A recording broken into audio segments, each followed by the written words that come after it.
So it's a great pleasure for me to introduce our speakers today, Amanda Émilie Côte-Boudreau and Danka Cormier. I will begin with Amanda. Amanda is a teacher by training, and she has been working since February 2021 at Cégep de la Gaspésie et des Îles as a guidance counselor. She loves games in education, educational games. She's interested in outdoors, doing education outdoors in nature, sustainable development, VR, and much more. Amanda is the voice of Pédago, grandeur, nature. It's a podcast since 2021. Danka Cormier. She is a prof and professional in training and development. She has a lot of experience, more than 20 years in continuing education in college and training programs. She is director, vice director of continued training in Cégep Gaspésie since 2019. So now I give it over to our speakers. Thank you, Nicole. Thank you, everybody, for the invitation. So we will spend the next 45 minutes plus 15 minutes for questions. So I'm going to share my screen. There we go. So maybe just confirm that everything is okay with sharing. You can see the screen? Yes, perfect. Thank you.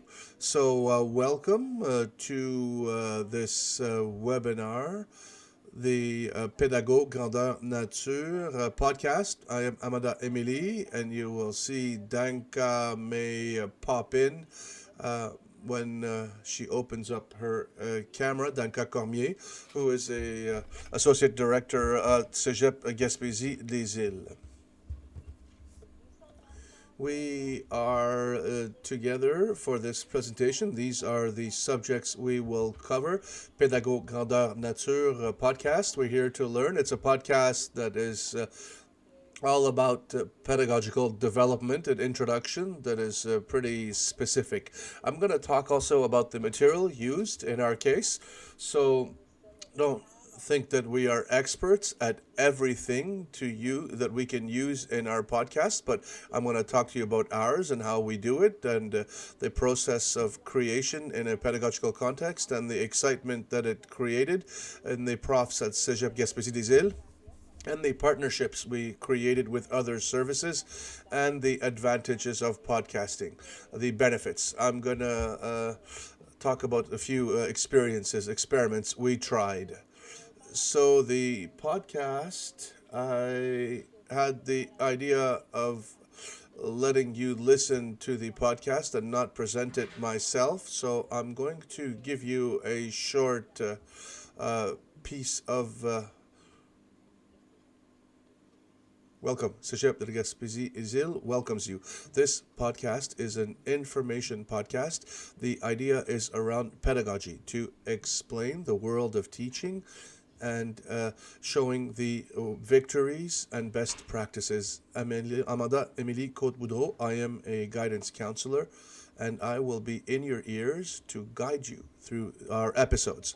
So you understand that the Pédago, grandeur, nature podcast is a podcast where we talk about learning, about teaching, about pedagogical issues. The QR code is the one that will take you to the Spotify of the podcast if you want to put that in your favorites. And I continue to introduce myself a little bit. Nicole already introduced me. Yes, I'm a guidance counselor. I am a teacher by training as well. And the podcast was a way to be able to connect with teachers in a new way, in a different way, to be able to promote, as the jingle says, the best practices, but sometimes a little bit of subjects that come out of left field. So we may have less time to talk about those in our day-to-day lives.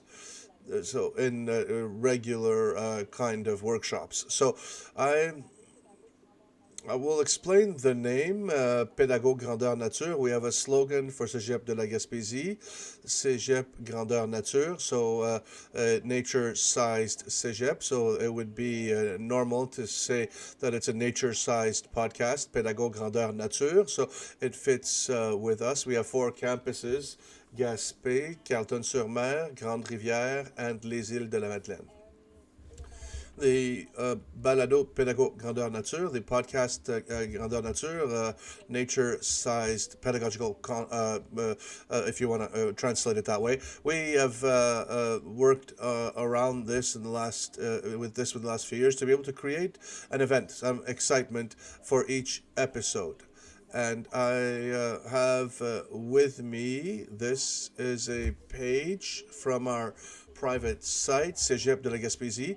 You have to have a Cégep address to be able to go there. This is something you may have. It's a SharePoint. There are pages of information there. And when I say that we try to make our episodes fun, we've made episodes on VR, the VR project that we had at Carleton-sur-Mer, and to complete what we were saying in the podcast, we produced a web page like this with the role of each person and how to propose your candidacy with the different disciplines. So we have this continuity in the episodes.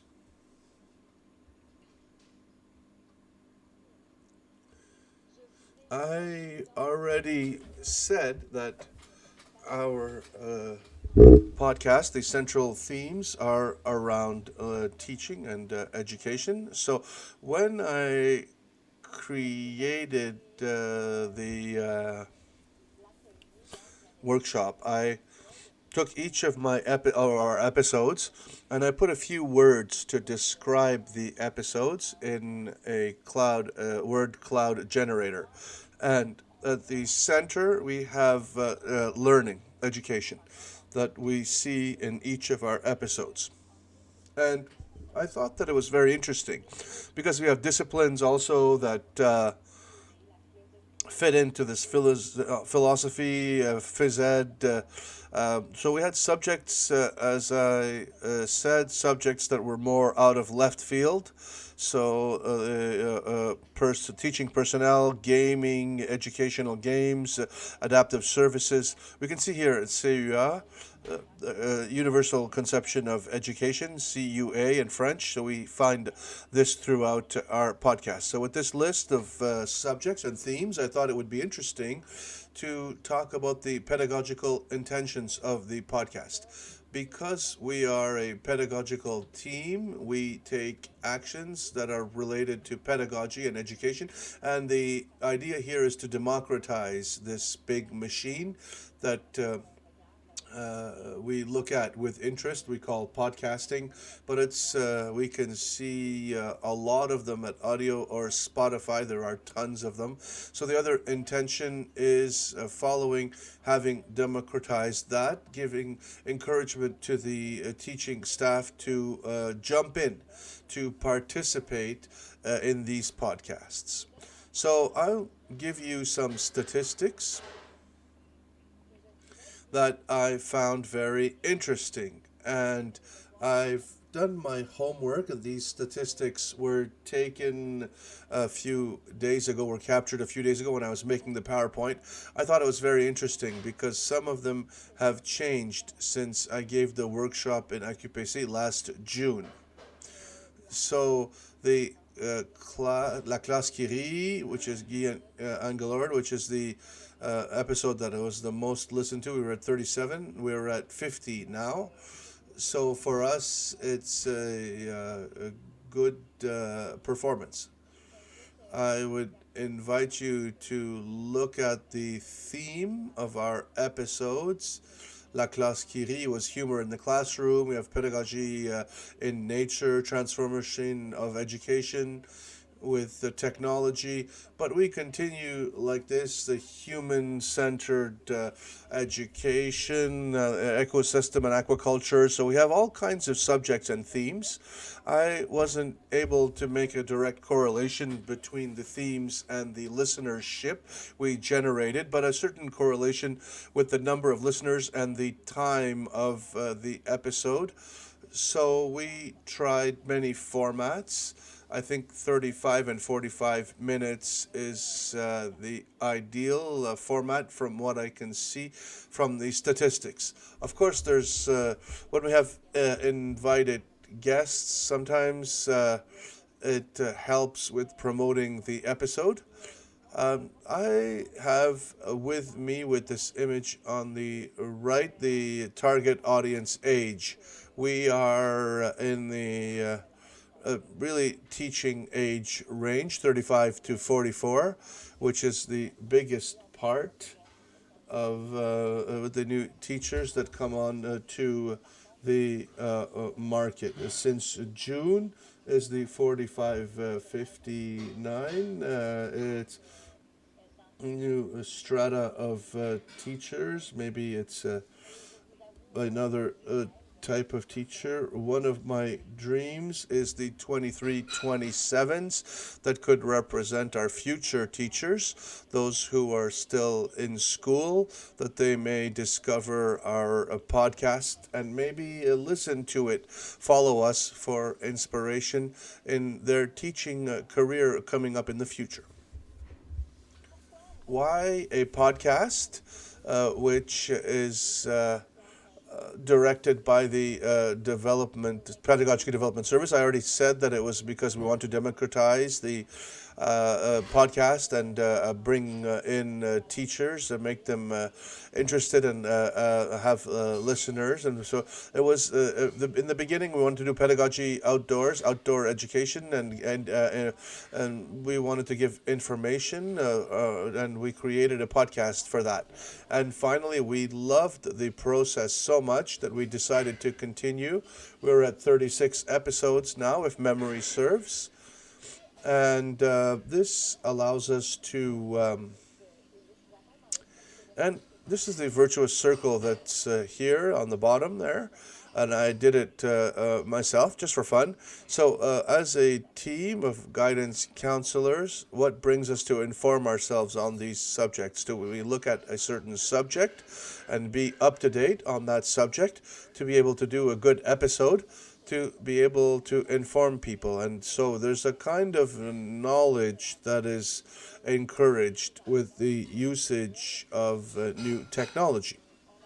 We also had the idea of creating a podcast that we wanted to listen to ourselves. So maybe in a format that is less academic, but not less rigorous. So what we're saying is we are informed by research. We try to be intelligent, but it'll have a certain non-formal tone, a friendly tone that really captures the spirit of the Cégep Gaspésie des Îles. And I'd like to call your attention on inform yourself and have a watch and look out for things. And so we did a series of episodes with Jonathan Mina and Pascal Warmos, who are two teachers at Collège La Salle. We had interviewed them concerning a research project. They would integrate video games into their classroom, philosophy, for example. And so by being informed and with the discussions we had with them, it created the project of VR at Carleton-sur-Mer campus. So we see that everything touches on each other. That's where the virtuous circle becomes very interesting. We also have access to some ways to get wins, and we hear these stories and in the cafeteria and the hallways. But the platform for podcasting was a good one to put these forward. So as I said in the introduction, we are one Cégep, 4 campuses, so sometimes information doesn't circulate from one campus to the other. That's where the podcast is very interesting for sharing, and it allows us to do a lot of connections with other projects and other project that the teaching staff will work on. So there's a program for professional insertion that is still beginning, and we're watching, and we're talking about the teaching personnel. So we did an episode for the podcast concerning that with 3 teachers, and we're asking the new teachers that are in the integration phase to go listen to this podcast. So you can also do some matching with a strategic plan that all Cegeps must have with different lengths, 5, 10, 20 years. And in our strategic plan, we have one of our objectives, which is around the objectives of sustainable development, ODD. So I did some episodes concerning ODD, sustainable development objectives. So we go with pedagogical strategies that are encouraged by the Cégep. I'm thinking about active classrooms, pedagogy in nature, adaptive services, things that the Cégep wants to pursue. So that also introduces us to new stakeholders that we can work with different services. And now we're demonstrating to the teaching staff how these services together are projects that are interesting for them and for the success of the students. This is the material used. It's too bad that we are online. I had brought the console that we use to record. You have these wonderful pictures, but they're just pictures to be able to visualize the material we use. In the beginning, we had used simply a Zoom recording, so a Zoom meeting with good headphones, and we would record all of that. It gave me an MP4 file that I would do editing, Movavi. That's what we had. I would do my editing, and then we would send that onto the internet, onto a website, which sent me everything onto the Spotify platform. So throughout the podcasts, we have evaluated the quality of the sound versus the listenership. And after a few episodes, we said, okay, we have to start improving the sound quality. Because sometimes I'm going to show you 3 examples. We had certain things that would happen and that were jarring and bothered the sound. So we are not professionals, but the material that is a recording console, a Rode console, Caster Pro, RODE, and it has 4 inputs, 4 headphone microphones, and it allows us to record. There are positive points, as I'm saying. The sound is pretty extraordinary. We really help with the sound by doing that, the format of the file. For me, I'm a teacher and not a technician. So the format of the sound is easy to use. It's an MP3, MP4. The negative part of it is the transportability. You don't see that, but it's more than a portable with a laptop, bigger than a laptop with all the microphone stands and microphones and everything. So imagine a big plastic box that you use for Halloween costumes. It's about that size. And we have the whole issue of online. What do I do when I interview, for example, people that are not on the campus, or other teachers or other colleges or people that are elsewhere, to adjust the sound? So we have different strategies for this, but it remains one of the challenges. So with me here, just to show you some of the work we've done in the first episodes. The teacher and I have simple headphones, and things went pretty well.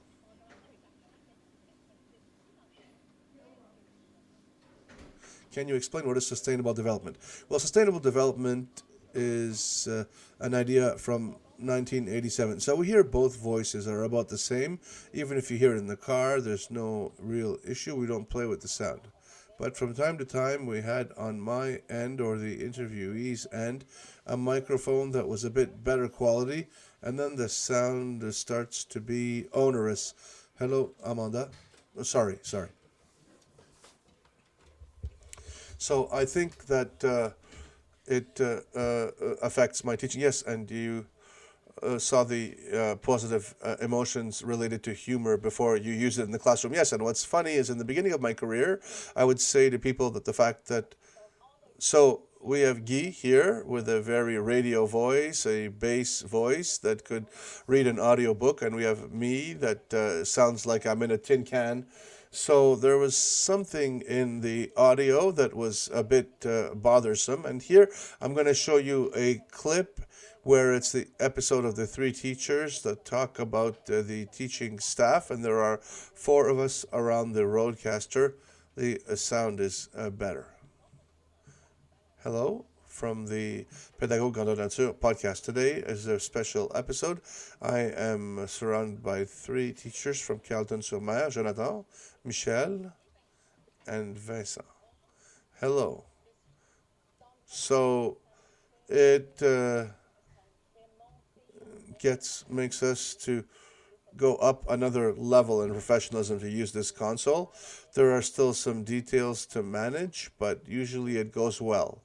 A little bit of material that we want to add. I said in the beginning we use Movavi, and now to be able to continue testing technology in Office 365, I use and I will use Clipchamp that offers the same functions as Movavi for what we need, and that will be what we will use. We stay in the Office 365 platform. That's the goal.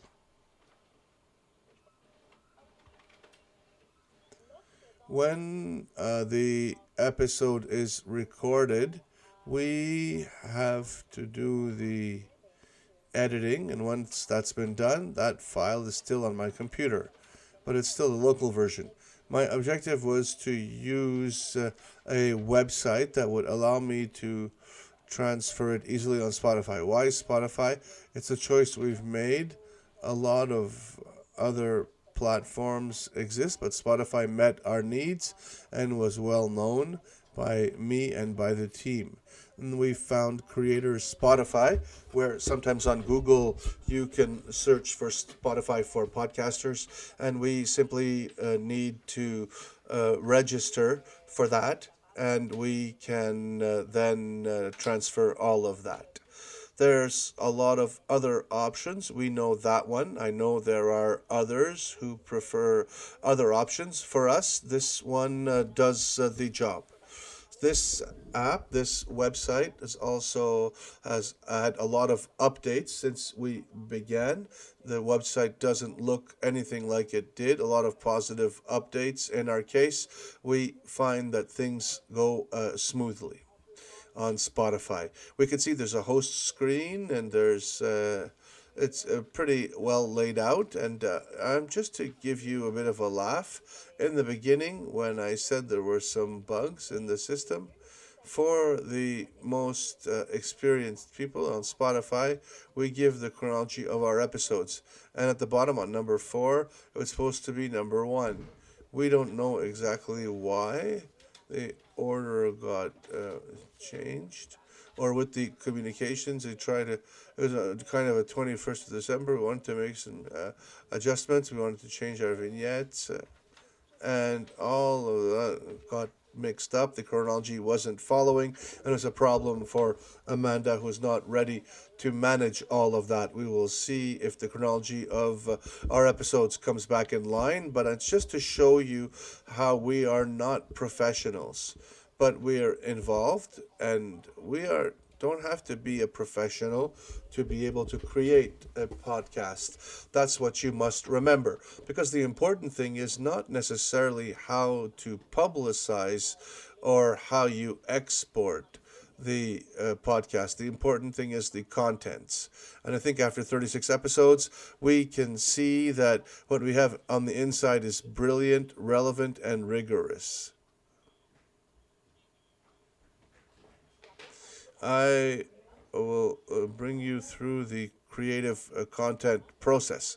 Concerning the themes, we have our the great luck to not have to go through approval of the themes from the associate director general of studies. So she trusts us. We're very rigorous with our subject matter. All of our episodes are around pedagogy and education and learning. So she knows that as a team, as a research team concerning podcasts, we will follow that line. And yes, sometimes we have things that are a bit out of left field that are very relevant nonetheless. I'm talking about humor in the classroom. I think also about an episode of a podcast we did. It was Geneviève Langlois, one of my colleagues, that were discussing the report, the evaluation in the context of the colleges by the Minister of Education. If you evaluated so that it counts for the Conseil supérieur d'éducation. Yes, I was looking for the title. Yes, thank you. And from time to time, we will also go into another field, the episode, the ecosystem of aquaculture, that they talk about how the programs work in aquaculture, and one of our programs at Campus Grand-Rivière at the School of Fishing and Aquaculture of Quebec. So all these themes, these subjects has in common pedagogy and education. So we don't need to go through approval. And then we have to amplify the rigor of our work. We did some work with the communication service. I think notably with my colleague Nostra Gontier, who produced some rules. Always name the École des Pêches the first time and then use an acronym. Always name a program entirely, and conseiller pédagogique, for example, guidance counselor, instead of just saying CP. So we have rules like that, and with these rules that are sometimes funny, but for example, use appropriate language, do not denigrate an institution. This is all part of the rules of play when I talk about my podcast and when I start my interviews.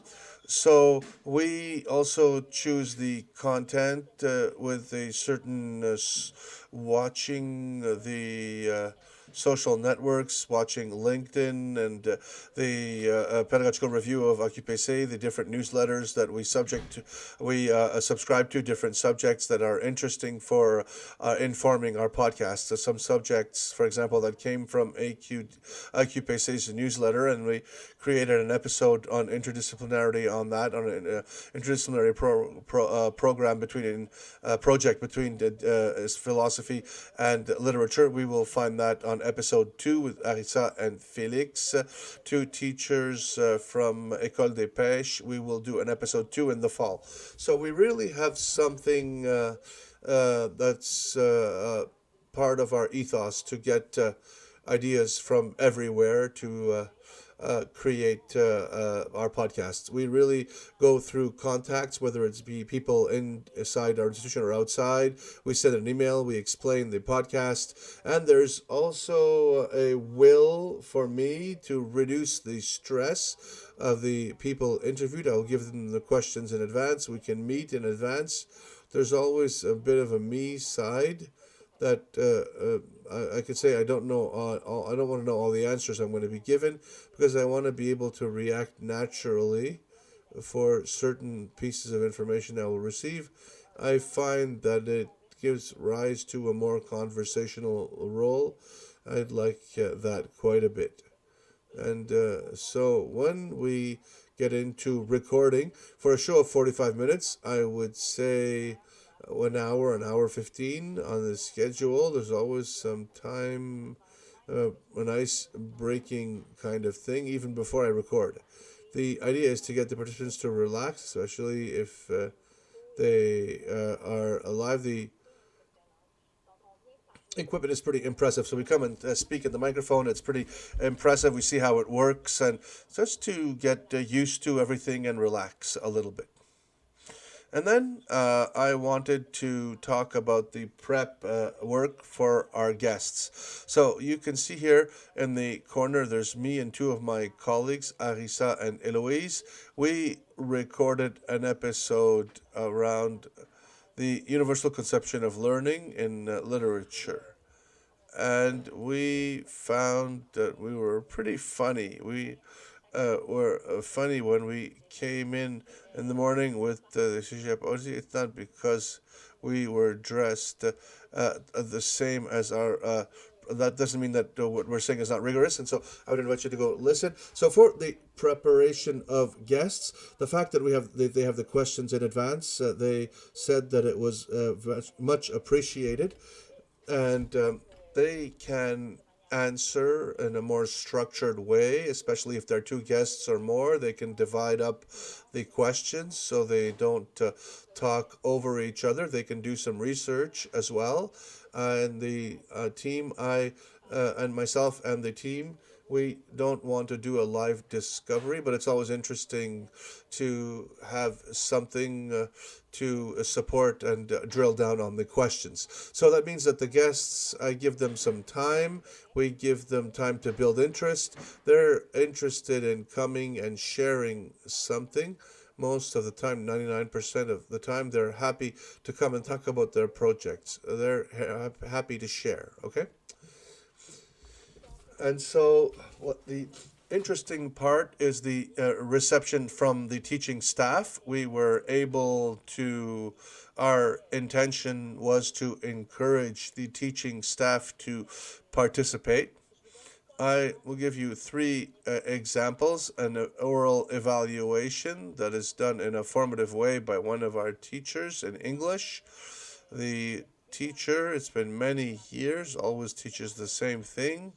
He asked to do the students to do a research paper, and the students have to do an oral presentation 4 to 6 minutes in the classroom. They found it redundant, so the students worked in teams, and what they asked for is that the students meet and record a podcast between 4 and 6 minutes that they then send on Teams, which is our official digital environment that we use, and the teacher can then give them some feedback, some formative feedback on the vocabulary, the tone, etc. Everything that will count in oral expression in English. Just to give a bit of weight to this activity, the teacher chooses a ranking of the most interesting podcasts and will share them in class so that everybody can listen to them. Second example, formative evaluation on the ground in PPA, in pedagogy outdoors. An English teacher was producing documents to practice the verbs, past and present, and documents on the historic buildings of Skelton-sur-Mer downtown.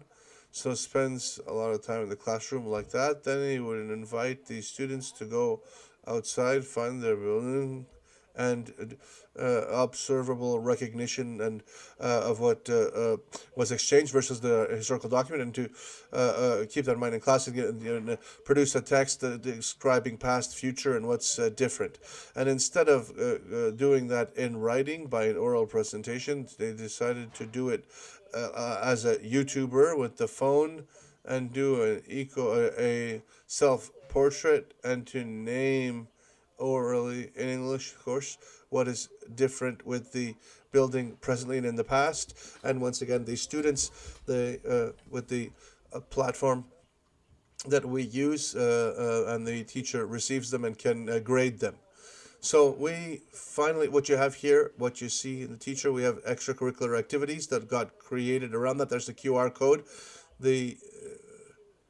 It's called the Style Libre podcast. Teacher of history, his name is Landry, Michel Landry. She recruited two students that wanted to talk about different subjects last semester. It will come back this semester again. One of these subjects they talked about is a discussion last spring. It was a bit before the federal elections. Two students that would, for the first time in their life, be able to vote. So the history teacher had fun discussing this with these two students.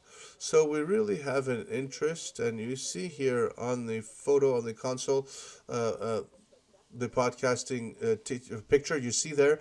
This was at the library, and it was an idea to promote its usage in this way. The partnerships we created with other services, of course, there is the communication service. The communication department were very useful, as I said, in the regulations we've established for interviews, as well as for the images that we propose. For example, this vignette was created by the service, the visibility also, but the comm service helps us a lot in the choice of themes or how the order upon which we will promote some things. Sometimes we use their communiques. There's something very exciting working like this as a team for different services, with also the computer services, and they use technology. The computer services, the computer science service is still available, and sometimes I forgot a movie somewhere and my technician was able to help me. It's a joint effort. There's also publicity and advertising. It goes through the communication service, but I thought there was something interesting in saying that whether it be for the promotion, we created a calendar, a promotional calendar for the episodes that were already listened to together. We identified some episodes that didn't have much listenership, and we will try to enrich them and revalue them on the social networks. But for publicity and broadcasting, there's something very interesting happening with the communication services, and something we noticed with the comm services is the promo is much better when we have external guests. I imagine we double the promo capacity, double the network that we broadcast over, but it's really great to see that. It's one of the benefits we were able to get. So one of the benefits of the podcast, how do you conserve the motivation to continue? Because what you've heard is my voice. I will do the interviews, and I have a team behind me. So the team of guidance counselors always raise their hand to help me, the comm service as well. Yes, it's my voice. I will create the questions, for example, because I want to be comfortable with those. But there are never any of my colleagues that have refused to check over my work. None of my colleagues have refused to raise their hand when I say, I have no time to do this episode description. Can you go listen to the episode and give me a description so we can publicize it on Spotify? So it's really having a team like that around us is very enriching, even if it's a project mainly carried by me, but the team is really behind me. The second question is it useful to continue with your current listenership? And for that, I would say yes. If we take the example of humor in the classroom with Guy, and now even more versus what we had in June, 50. So imagine there are 50 people, professionals, that have listened humour en classe, to an humour en classe, humor in the classroom. On the 50, there was 40 that were teachers. On the 40, there were 35 that tested in the classroom. On those 35, there are 20 who really liked it, liked the idea of adding humor in the classroom, and there are 10 whom each of their classes, they try to add new words. There are 10 people from the teaching class, staff, that added new words into our vocabulary. So for those 10 people that watch Humour en classe, it's worth keeping the podcast. Danka, before I go to demonstrating the website, do you want to add anything? No, I'm good. I will give my conclusion after you're done. Okay, so I wanted to show you a demo. When we were at AQPC, I had made a recording live, but I just wanted to show you how the website is easy to use. I wanted to show you in the next 2 minutes. It's as simple as new episode. We found creatorspotify.com. I went in. with my email address. We created an email for guidance counselors, guidancecounselor@gmail.com. We didn't want the webcast to belong to one only. It's a general website. At the time, it's what we had been proposed to do to pass by a public domain. So the new episode is pretty simple. You click on new episode, you select a file. So I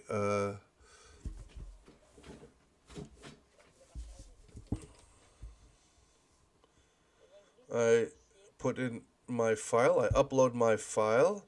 I could have here done my editing in the app. I try to do my editing beforehand, and here I give it a name, episode. I write my description. If I want, I can come and listen. Cégep, like officiel. So just an overview, if my sound is okay. And I can continue like this, add a survey. It's something we don't do, but will be very relevant if in another episode we ask questions of the public and we want to really have answers in real time. We can do that. And clicking next, I can plan publication dates. It's something I really like. I can publish now, but if I plan, for example, I'm very much up to date. I have 5, 6 episodes ready. I can come and put them every Wednesday, every first Wednesday of the month, and clicking on plan, and it's planned like that. I don't have to think about it.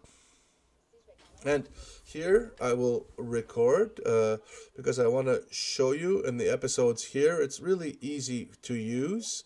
The app, the website, that's what I like about it. There are the drafts and what is published. I can see the order they're in. So it's something very easy to use. And you see the stats that I gave at the beginning of the webinar. We find them in analysis. I can capture like this analysis on the episodes that are very relevant. So that's what I wanted to show you.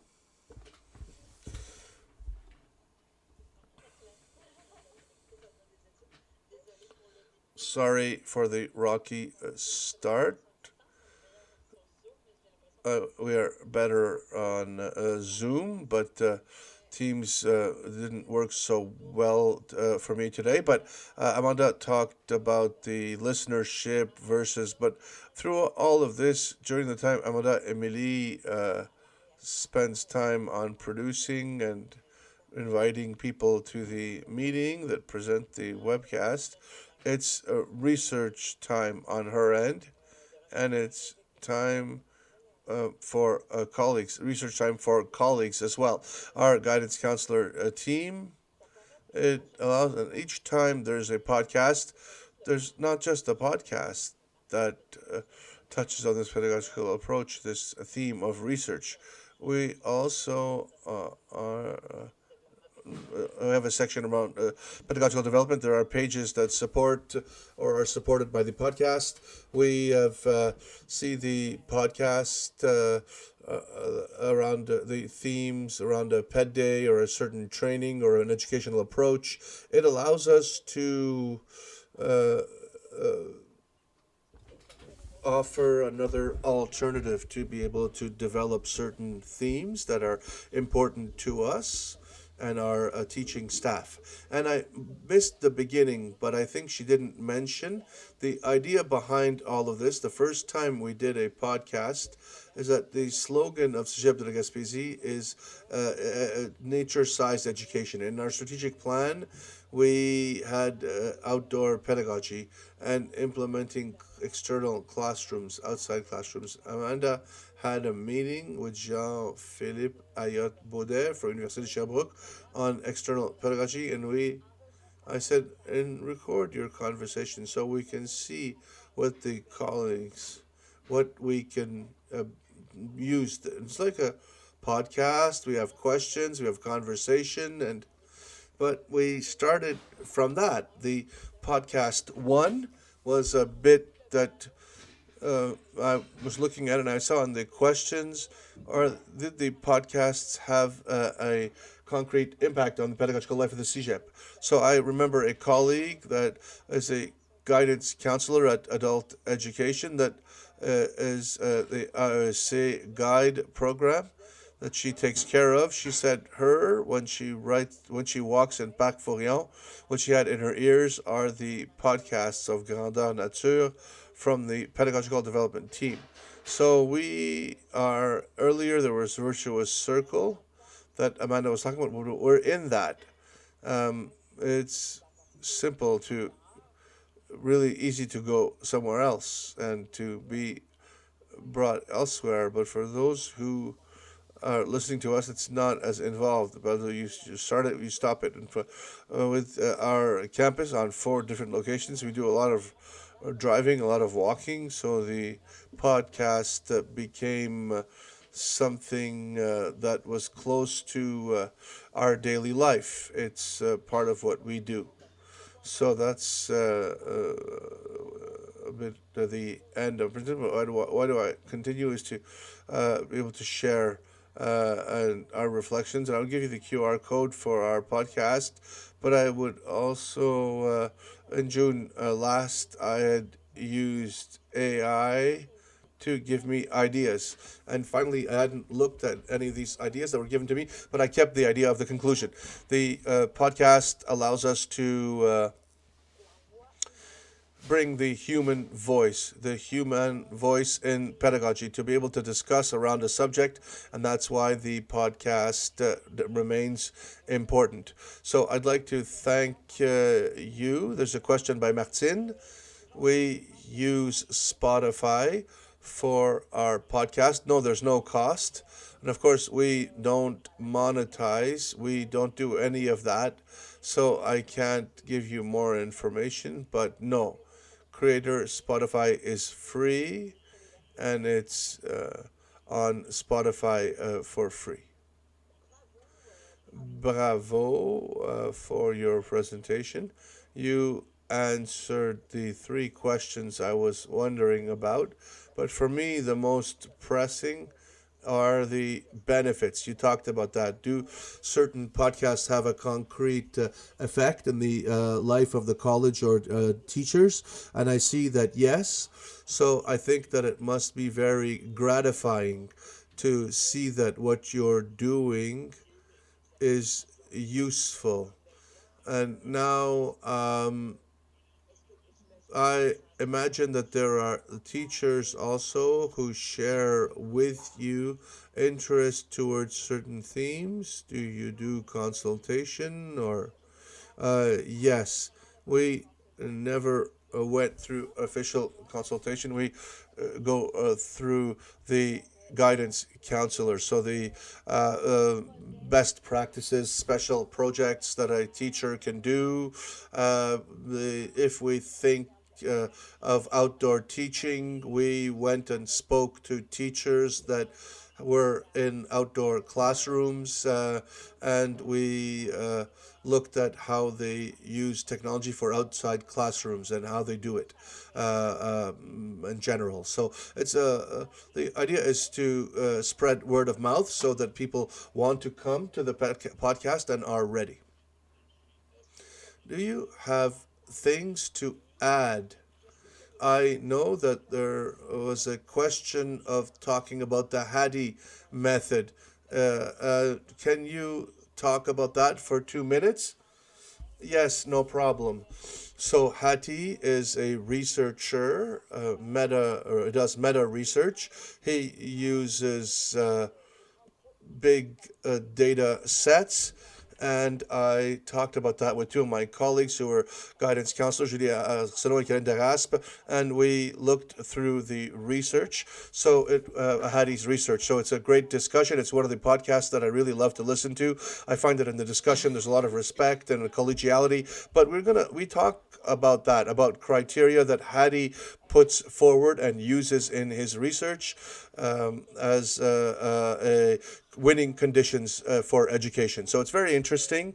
It was to show you to what point research informs pedagogy, and it's to discuss these pieces of research to be able to guide as many people as possible, because people who have time and interest to read research papers 200 pages long, so it's much more interesting to have a podcast and to follow it that way, and then you can go and dig further if you're interested in reading the 200-page research paper. But let's start by beginning with a spark with the podcast. Thank you, Amanda. Thank you, Duncan.